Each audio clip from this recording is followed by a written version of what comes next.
Welcome to the Podcast Profits Unleashed podcast on Mintwave Radio and all podcast platforms. If you're a coach, consultant, therapist, or healer with an online program and would like to find out how to grow your business whilst having fun podcasting, go to podcastprofitsunleashed.com/free. Let's dive into today's episode.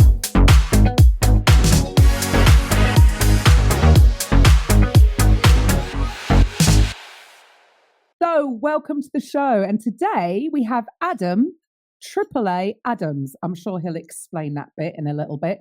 And today we're going to be talking about social media algorithms. I'm your host, Karen Roberts, helping coaches to set up and launch their podcast so that it turns them into a sale machine. So, Adam, after selling his first podcast and seeing everything that his show did for his business, Adam founded a company to serve podcasters in a whole new way, which I'm sure he'll share with you in a minute.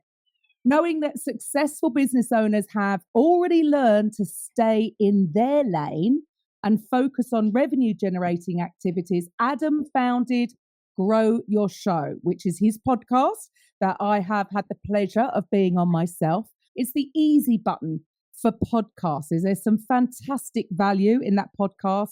So go and check it out wherever you listen to podcasts. And they make having a top-rated podcast as easy as pressing record. So he's got loads of insights that I'm sure he's about to share with you. So welcome to the show, Adam. Yeah, stoked to be here, Karen. It's nice. First of all, before we get on to your story, do you want to start by, what's the AAA? Adam, AAA Adams. Yeah, my initials are all A's. It's funny, I was at a mastermind group, a business mastermind and my mom supports the company. She retired from corporate, and she's been helping me part-time for about almost a year now. Anyway, in front of the whole group, I go, yeah, it's Adam Adams. That's my real name, and it's my mom's fault. But yeah, she named me with 3 A's. So everybody seems to want to call me A squared, A cubed, double A, or triple A. So I've adopted it. Fantastic. So you had a successful podcast that was driving business. So why did you sell it and decide to go a slightly different route? What's the inspiration behind that? The podcast that I sold was driving business for 2 reasons. The first is because I had been around for a while. And so in the real estate space, it was one of the first real estate podcasts. And so a lot of people knew about my show and a lot of people listened. And so it just happened to drive business because it had so many listeners. And the other reason that it probably drove business is because I used it as a tool, whereas it would give me entry into some doors like speaking at events and being on other people's podcasts and bringing on my perfect avatar, which at that time is a passive investor who wanted to invest in real estate just as a limited partner. And so really it only did it because I had so many listeners, and I don't think most of us are going to have so many. Most of us are going to have a smaller amount. And so I made a big mistake. I made a mistake meaning that I wasn't really attracting my perfect avatar. So the person that I wanted to attract, I wasn't doing the best, even just with the name of the podcast. So going into that, I wanted to bring in people that had a huge amount of cash available so that they could invest, because you could either use OPM or OP, other people's experience, other people's time. And so basically OPM, other people's money, that was me running the deals with their money. And they're the smart ones. They're the ones that are putting their money to work for them. But it was called creative real estate. So if you think about it, it's really not gonna be something that somebody with a high net worth is going to be searching for. Like the SEO is not there. And so I ended up selling it. It did produce, but I think it only produced because I had been around for a while, and because I was talking to people one-on-one and making sure to use it as best as I could. The reason for selling it is because I wanted to go another direction to be able to have my exact right avatar from the get-go. Everybody that I wanted on my show, everybody that I had on my show should serve my avatar. Every question that I ask should be beneficial to my avatar. Every piece of content, every idea, the title of the podcast, the avatar should be looking for that stuff. And it just wasn't. I got lucky. And so it still did some things, but it wasn't working the way that I wanted to. So I decided to just stop it. And a few guys, actually from that same mastermind that I was talking to you about, my mom came with me because she's serving at our company. We've got 37 full-time employees, and then she's part-time. We're sitting here in this group, and I told everybody that I wanted to go another direction, and I got 3 offers for above $50,000 just in that room. And so, yeah, I ended up selling it soon after that. Wow. It just goes to show, though, that if you really want to have a successful show and you want to use it to drive business, that it needs to be in complete alignment with everything that you're doing. So it's crystal clear to the listener. It makes so much sense. I made the mistake myself when I started. There was no alignment, but it was very disjointed with the whole business. So you started again from scratch, but built it with the end in mind, which is really what people need to do. So let's go back to we were going to talk about the social media algorithm. And if you'd like to share, how can that help your podcast? Absolutely. One of the things that I was doing with social media, I think, was being more intentional about it than others. Figuring out how often to post and what to post about was something that took me a little while, and I eventually got there. And I've been helping clients that have podcasts to be able to grow their influence by utilizing social media as one of the ways to grow.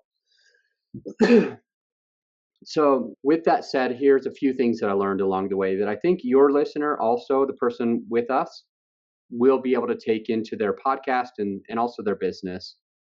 And the first one is we need to think and understand that most of these social media platforms, they really have one goal, and that is to keep attention. And the goal of keeping attention is so that they can make money. So they've got investors. They have, for example, Facebook at this time of our recording, it's a publicly traded company. So there's people that passively invest, like the investors we were talking about for real estate earlier, but they passively invest through the stock market into Facebook. And they want to make a return. The only way for them to make a return is if Facebook has advertisers. And the only way for the advertisers to keep advertising is if it works. If it doesn't work, then they'll all lose money. Facebook will lose money. The investors will lose money. So they have built in some algorithms to support, to figure out what's going on to ensure that they can set it and forget it, that they're always going to be able to keep people's attention.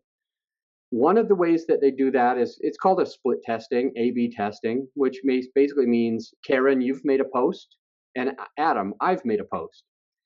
And we both post on social media. What Facebook's going to do immediately so that they can keep attention and make money is they just determine if your post is going to bring more people and keep them on the platform, or if my post is. And so if yours is going to keep more engagement, then they squash me. They get rid of me immediately. And instead of putting you in front of a few of your people, they'll put you in front of a ton of your people. And so think of it like this. They test you with a small audience.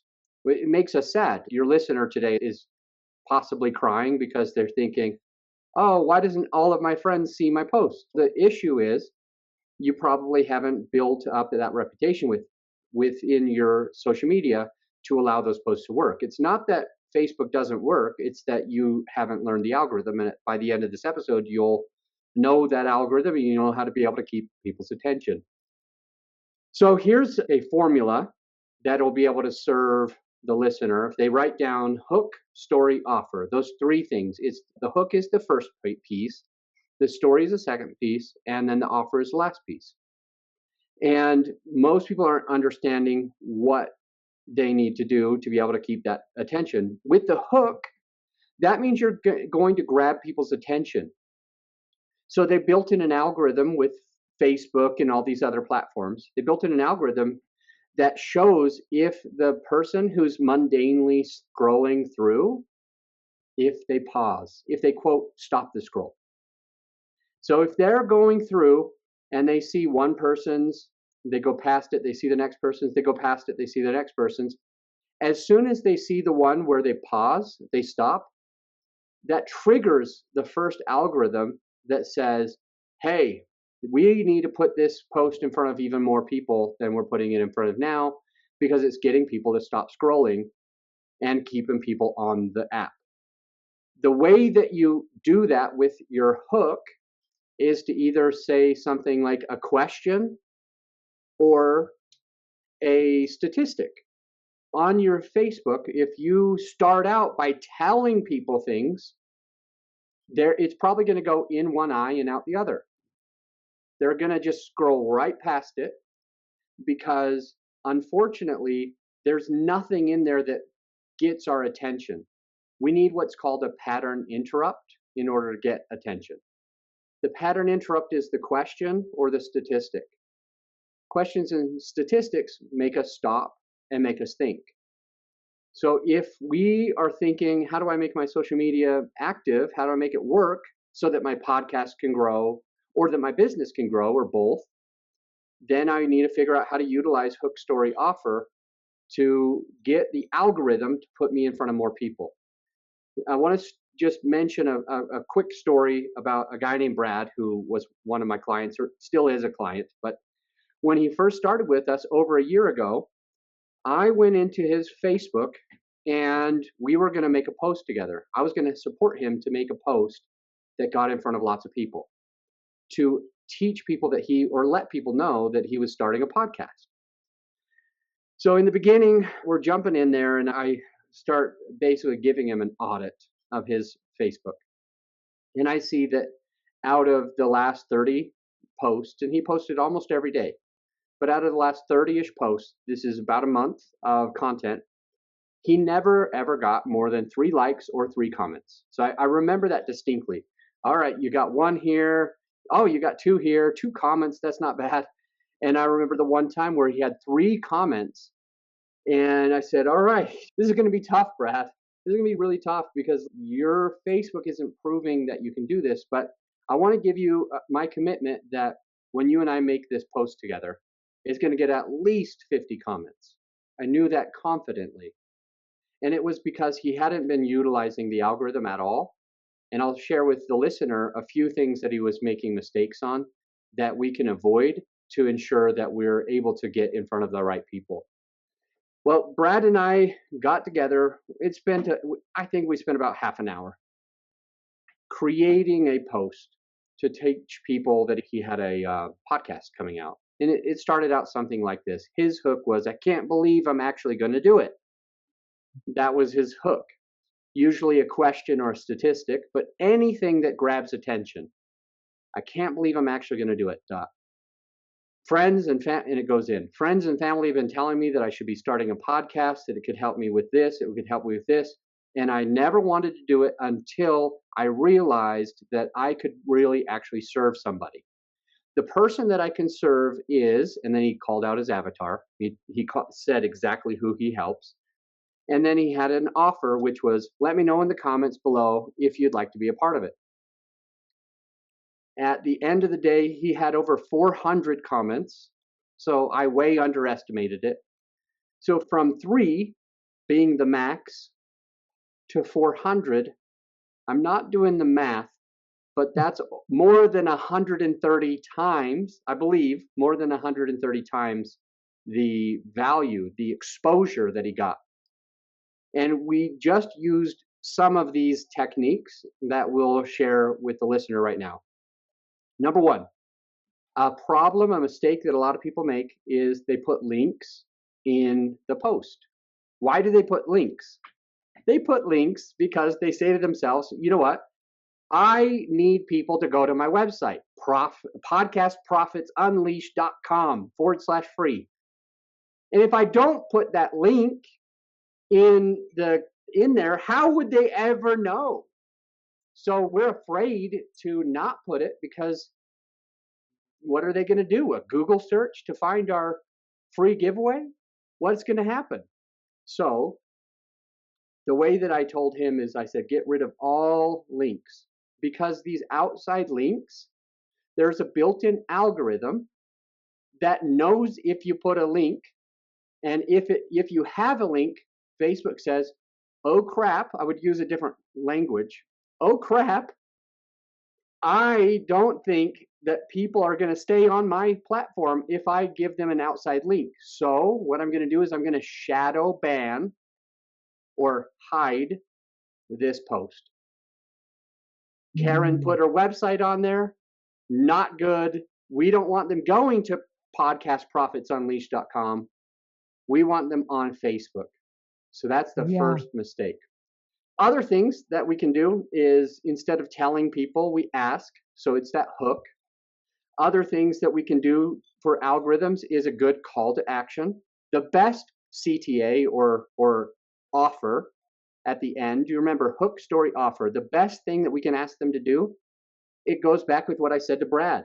On Brad's post, after we got the hook and the story, which was telling the person what they needed to know, our offer was, if you'd be interested, let me know in the comments. So it switches it completely from already having a link that gets hidden, or putting a link in the comments, by the way, which is a no. People say, oh, if you put the link later in the comments, it's not going to trigger that algorithm. And they're right. But that's still BS. Because it's not all about just the algorithm. The algorithm isn't the only thing to do. There is a different piece to this algorithm that, yes, you don't have a link in the post, you only have it in the comment, but if I'm Adam and I'm going to Karen's post right now and she put her link in the comments, do I have to ask her for the link? The answer is no. I scroll down, I see that I want this thing, and then I go down to the link and I get off of Facebook. What's the better way to do it is, let me know if you want the link. Just let me know in the comments below. I'd be happy to get you the link. And then they come down and say, I want it. And the next person says, me too. I want it also. I would love to get that free giveaway that you have. Oh, me too. Now it's doing a couple of things. It's building up this algorithm within Facebook that says that you get engagement. If you get what's called engagement, then they're split testing you and you're winning again. You're getting in front of all the other people. And this is what happened with Brad. All of a sudden, he had a few people commenting because a few people saw it and a few people wanted it. But now that he has those people commenting, the algorithm says, we need to put this in front of more of his friends. So it did. So instead of 10 people even knowing that he had that post, now more than 400 knew that he had that post. And then we look at some psychology when everybody's raising their hand and saying, I want it, even if we didn't quite want it and this gets in front of us, we're more likely to say the social proofing, everybody else wants this, maybe I ought to want it. And when we would have ignored it, we see all of this social proofing and we become that person who engages with the post as well, which makes an upward spiral. So it keeps getting in front of more and more people. That's just a few tips and tricks, and we can go into more detail or anything that you want, Karen, whatever you think the listener needs. Love that. And I know I'm guilty of doing that. I put it in the comments. So I need to stop doing that. So what do you think are some of the reasons that people don't? I've always known that, you want to get engagement, but I always figure that you're not really going to build your podcast using social media because, like you said, it's taking people from Facebook. I want them to listen on Apple Podcasts. So I suppose I do it more for just awareness. But yeah, that makes a lot of sense. So I just take it out and people will come and find you. So why else do you think people aren't doing that and they're they keep putting the link in? Because I know I've done it. I think they put the link in. The other big reason that they do it is probably just because it takes time and effort if you want to make a post that's really engaging. For example, if I put on a post, that one that Brad did, he got more than 400 comments. If he puts in that post and 400 people say to him, I want your link to your podcast, well, obviously it puts him at a little bit of work, or his virtual assistant, or his executive assistant, or his chat bot, or whatever. It puts something or someone at work, because now that everybody's asking for his podcast, he has to do the effort of giving it to them. So that's one reason why we get away from it, because we just think it's easier to just have it in. But as soon as we just put it in the chat, not as many people will see it. And so it's difficult. And for me, I work with my virtual assistant, and hopefully this is a ninja strategy, like a secondary beneficial strategy for the listener who is probably a podcaster and a business owner, or wants to be, thinking, how do I get this to work? So for me, I'll make that original post. I'll create the copy to get a post that has a good hook, story, and offer. And then I will go and write 6 ways of replying, at least 6 ways of replying. Oh, you said you wanted it. Would you rather me send it to you into your email or just down in the DMs? That's one option. The second option would be, hey, I got your comment. Happy to send it over. What's best, a PM or an email? ? Brilliant. The third one would be something like, sweet, happy to send that off to you. Do you want me to just email it to you, or is a private message best? And it goes on like that. And now we've got, so my VA is handling these. Yeah, it's getting more and more comments, but the VA is handling these at $3, $4, $5 an hour. And essentially what's going to happen as she handles it, or as he handles it, is they put in that first question and the person replies, and then they say, oh, just a PM is fine, or a private message. Oh, just a PM's fine. Then my VA will say, got it. I'm sending it to you now. Let me know when you get it, ? So that's another comment. And then so they go over, they send it, and then they come back. And when the person says, got it, I received it, thank you. Yeah, no problem. Let me know what you think about it, ? And it continues to gain more engagement. Yeah, why do people not do it? A, because they don't want to put the time and effort. But also, if we don't put in the time and effort for some things, we don't get anywhere near the results. You spend an extra hour. Let's just say the post took you 5 minutes to create and push send or post. And the extra hour is the small bits of 2 minutes here, back and forth, to connect with all of your people. They potentially want to avoid the time and effort of that extra hour, because maybe they're thinking that their hourly rate is worth a few $100s or something. And so, hey, I'm worth so much more, I can't be commenting for free. But I think that's bad thinking. I think that's the wrong way to be looking at life and effort and connection and business growth, because we get the most of know, like, trust factor by utilizing all 3 parts of what I call the it's funny that I forget the word when I'm on the spot, right? So there's thought leadership, there's social media, and then there's meeting people in person. And these are the 3 pillars of influence.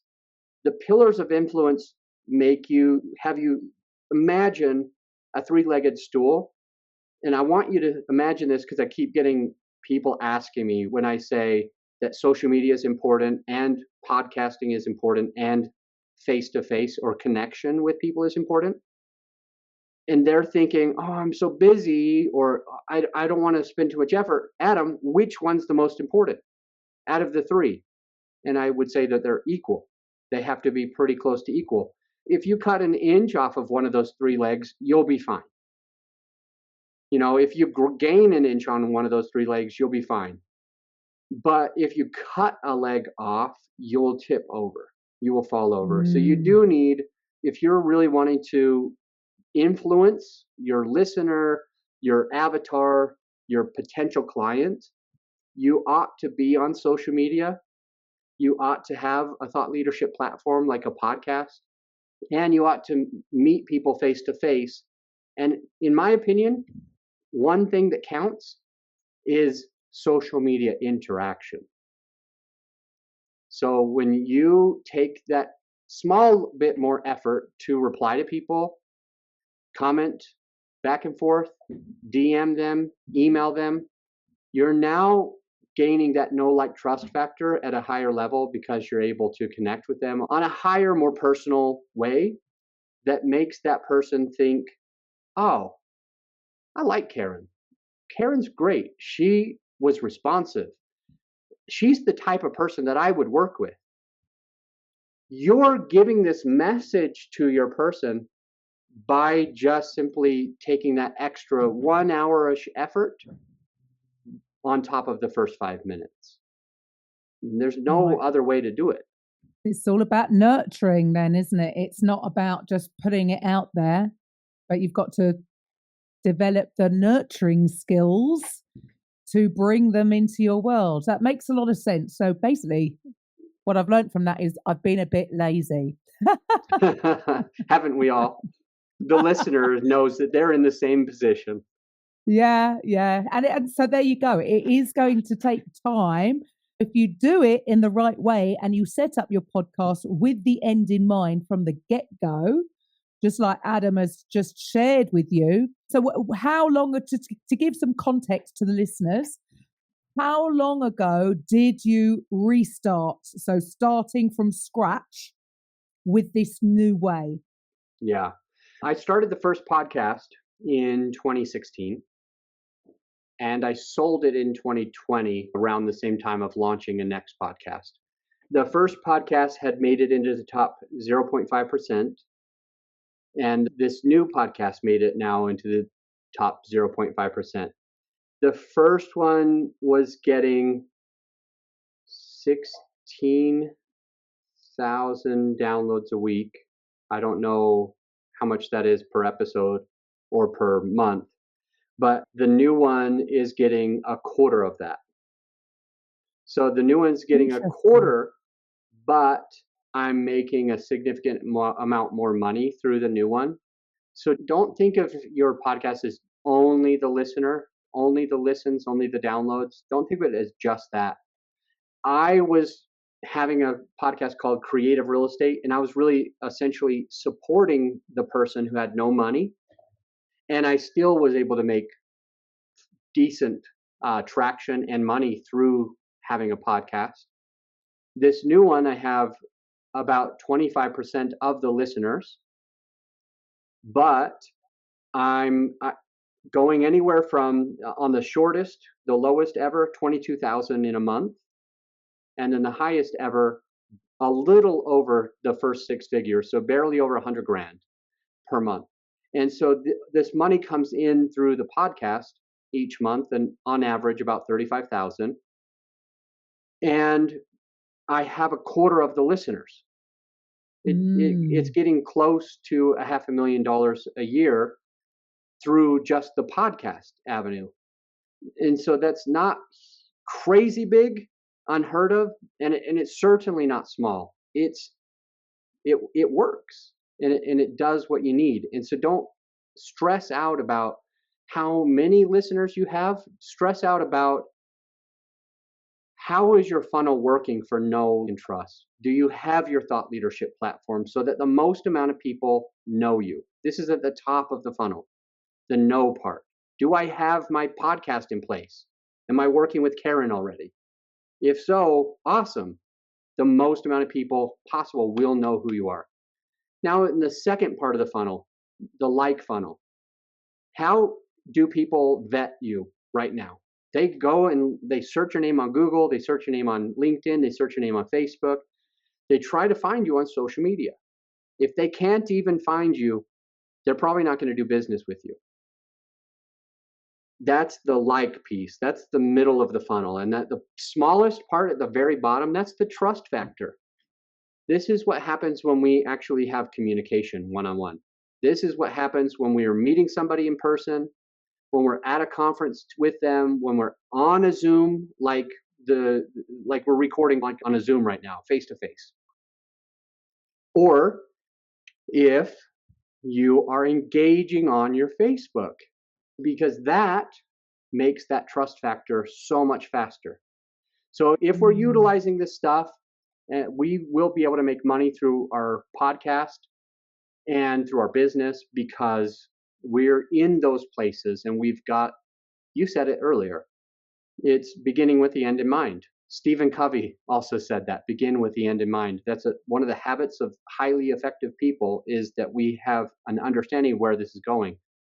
And having your 3 pillars of influence to get people to know you, like you, trust you, that is, I want to repeat it one more time to make sure that the listener has it. Your thought leadership platform, your social media, and one-on-one interaction. So long as you're doing this, you're going to be successful for you. And so hopefully the listener is like, yeah, let me get that going right now. And what would you say to the people? Because I get this all the time. I know at the end of the day, everyone's busy, right? They're busy with dealing with their current clients. They're busy trying to create social media posts and trying to create engagement or value posts or curiosity posts.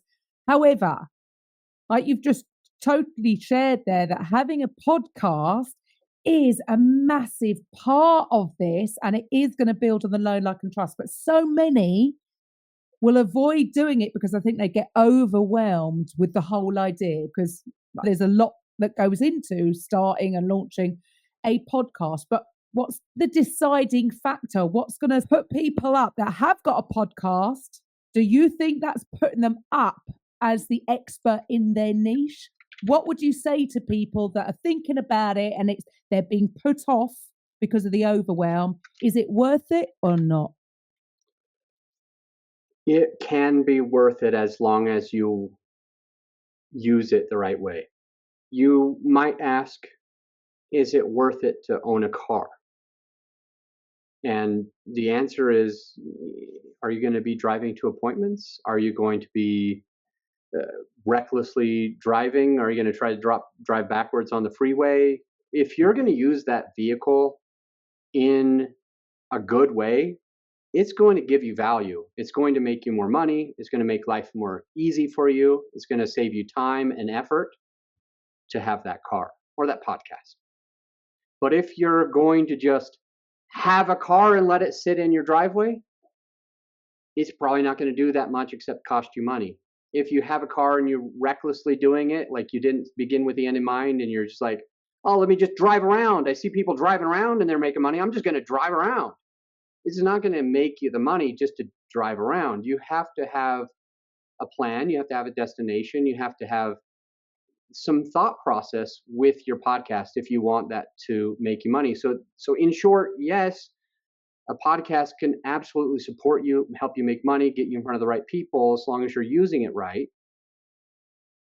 But if you're going to keep it parked or drive backwards or whatever, then it's not going to give you the same value. You have to be able to understand how to use that tool to your advantage. Do you help people start a podcast as well, or do you work with people already with a podcast? Yeah, we have 2 avatars for our podcast called The Podcast on Podcasting, and for our company, we have 2 avatars, the primary and the secondary. The primary avatar is we've got somebody who's been in podcasting for 2 or more years, and unfortunately, it's not getting them the same result that they expected. So they've got the car, but they're not using it right.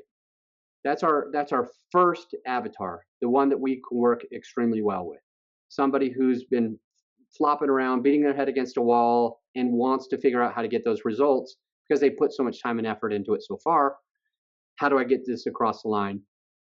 That's our main avatar. And we've been able to serve a lot of people to be able to grow their influence through their podcast just by listening to a couple of their episodes, helping them tweak just a couple things, and then being able to add some marketing toward it. Marketing, I always think, is the fuel to the fire. Think of a car again.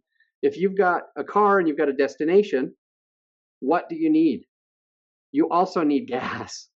Without gas, you're not moving. You've got the destination in mind, you've got the vehicle, but you have to have the fuel. So for those clients, we add the fuel with paid ads to be able to get them in front of the right person so that they can start adding value to that person, and that person ends up hiring them.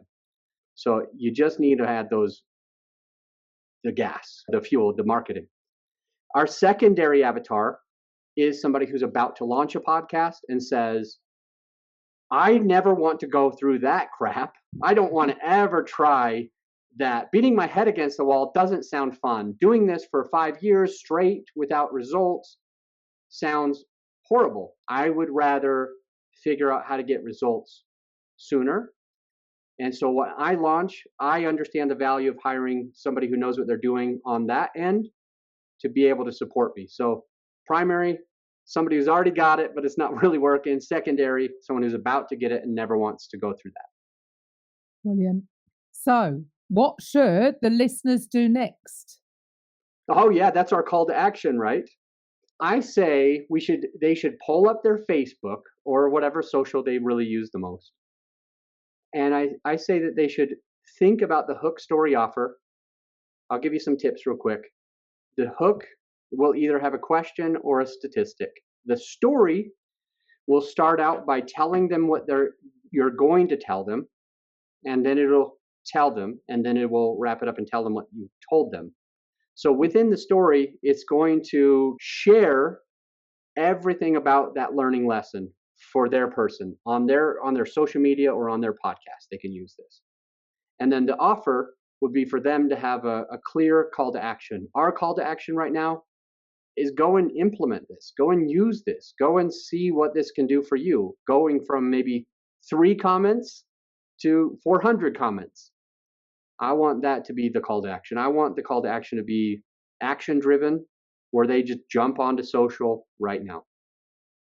Love that. It's all about the implementing, because you can hear all this advice, you can listen to all the different, I don't know, you can watch YouTube videos all day long to learn how to do something. If you don't take action, it's never going to change. So thank you, Adam. I have to say that I'm going to go change my social media posts, because I hold my hand up. We have been adding the link in the comments. And we just figured, you can't really get a lot of traction on social media because they're not putting yourself out there. But there you go. You learn something every day. Stop putting the link in and see what kind of response you get. And I love that the question, the hook. Now, one question I do have for you actually is, how do you feel that so many people say focus on the pain point rather than like the teaching point? Because we always want to talk about the benefit for people, which I suppose is the positive thing. And then others will say, actually focus on the pain point more. What would you say to that? I know that the pain is more successful to be able to help people. And one of the proof is thinking to the listener, do you take, every time you have a terrible migraine where you're in real pain, how often do you take some type of pain medicine? For most of us, it's 100% of the time. If I've got a bad enough pain, a headache, I'm going to take something to get rid of the pain. But it's not so easy for me to just take my vitamins. And I know the benefit of the vitamins, the micronutrients. I understand micronutrients and macronutrients. And I'm not going to remember and take my vitamin every single day when I'm already feeling good. So when we think about selling to our listener or our social media follower, and by selling, it doesn't mean that there has to be an exchange of money. Selling is a form of influence to be able to support them to learn something, to grow through something. It's going to be easier to talk about the pain point. Today, in this call, if all I did was said, hey, Brad got 400 comments, that's more of the positive. But I was able to, and I didn't even know that I did this really on purpose, but it's, since you're bringing this up, we brought out none of his posts ever got any more than 3 likes or 3 comments. What the listener might be feeling, and I didn't do this on purpose, I'm not trying to manipulate anyone. What the listener might have been saying is, ooh, I often don't get much more than 3 likes or 3 comments either. And they can feel the pain. Like, you've got a wound, I'm rubbing salt in it, right? It's like letting that hurt. And then we talk about how Brad got the 400 comments. And it's, oh, that's what I would rather have. And so it shows the pain of, if you keep doing your social media the way that you're doing, you're going to keep hurting. And it goes with anything that we have for sales. We want to use those thoughts, those impressions, the beating their head against the wall type of analogies to help the listener, help our person understand, hey, that does suck. I want to get away from that. How do I get away from that? So a hook would be, a hook could be, if it's a question, you could say, have you ever wanted to stop losing time and effort by not being able to get in front of people? You want to make it easier? Then you can say, do you want to make it easier to add influence to the person that you're looking for? Then that person can think through it, and they're coming with you on that journey. Always use the Tylenol, not the vitamin. It's funny how we work, isn't it? But that is always going to drive people more. And then it's about then the listener, if they do resonate with that particular pain point, then they've come to the conclusion themselves rather than you telling them, this is what you need to do. And I think so many people try to come from that. Again, it's like confession. That's what I always wanted to do. I always wanted to give information, and it's not really the way it works. It needs to be the listener coming to the conclusion themselves, because nobody likes to be told, do they? That's right. That's 100%. Nobody likes to be told. So, Adam, thank you so much for your time today. That was absolutely brilliant. I learned a lot. I'm sure the listeners would have learned a lot from that. So how do they get in contact with you? Yeah, 2 ways. If they're ready to work with us, go to our website. It's growyourshow.com.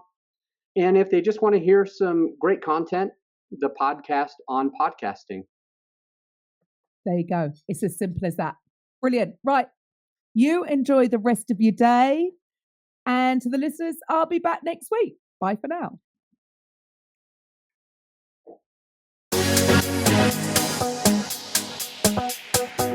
Thank you for listening to today's episode on the Podcast Profits Unleashed podcast. If you're a coach, consultant, therapist, or healer who would like to drive sales whilst having fun podcasting, head over to podcastprofitsunleashed.com/free and find out how you can turn your podcast into a sales machine. We'll see you on the next episode.